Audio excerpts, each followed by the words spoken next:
That's been a part of my life. I remember going to Sunday school, and Alma Knoll was the teacher at the cradle roll, and I always remember she had a collar around her neck that had black and white fur.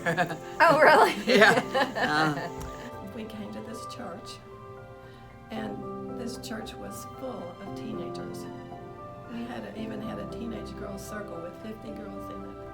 And so right away I met kids, and it saved me.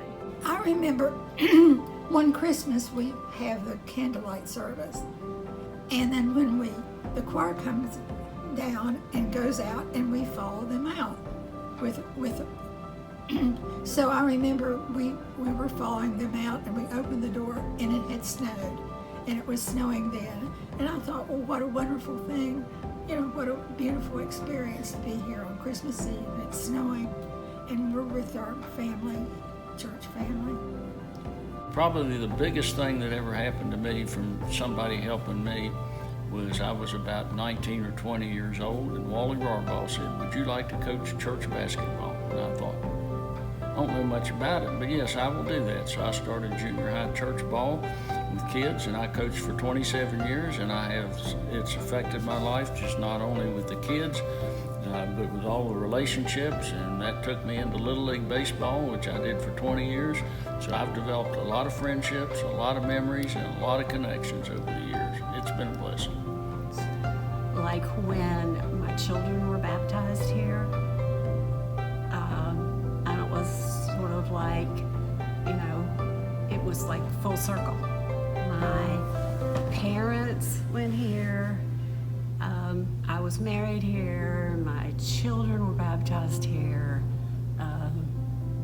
It was just really moving to know that there's a long history with this church and our family.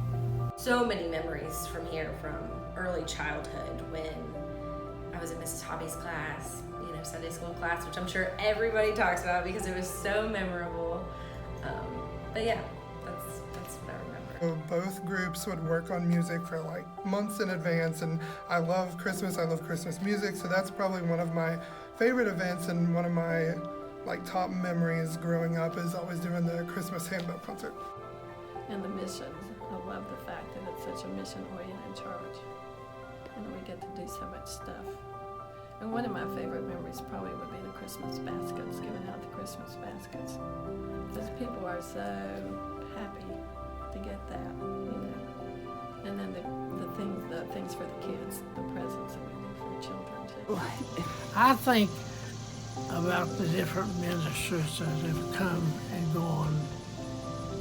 There's probably no telling 8 or 10 different ones. Uh-huh.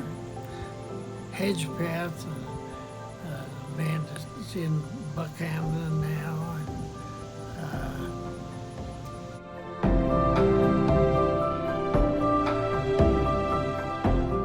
I'm happy here. I'm glad, I'm glad I'm a part of it.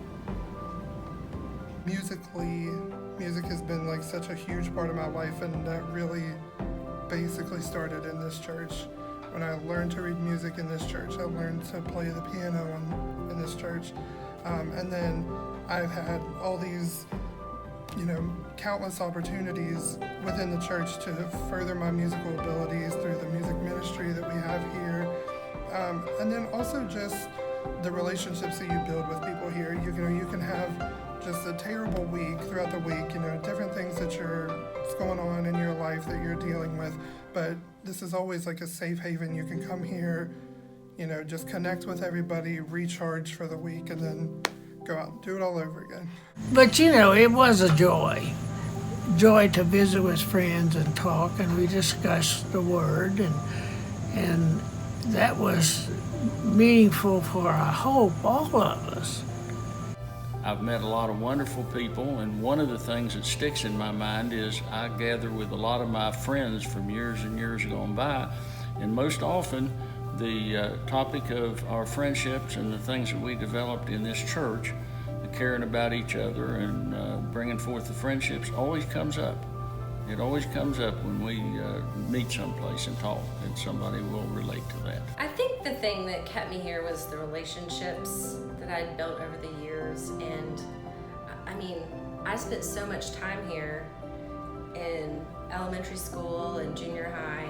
Like, we used to come here, I know the kids who are still here when I was in junior high, on Wednesdays after school, we used to come here after school and sit. There used to be a little room now where the stock room is for the daycare and stuff. We used to sit back there and do our homework and hang out and eat cookies and before WOW. And so it's interesting that sort of thing kept me here because, and then I had my Girl Scout troop met here. Paula Legg led it. And so I just spent so much time here in my youth that it just always felt like home. It's been a community center. It still is. I really think that God has improved the world through this church by doing like a lot of the mission work that we do. I think I've been around, because I've been here my whole life, I think I've been around so many loving and caring people. And then by that, you learn to become one of those loving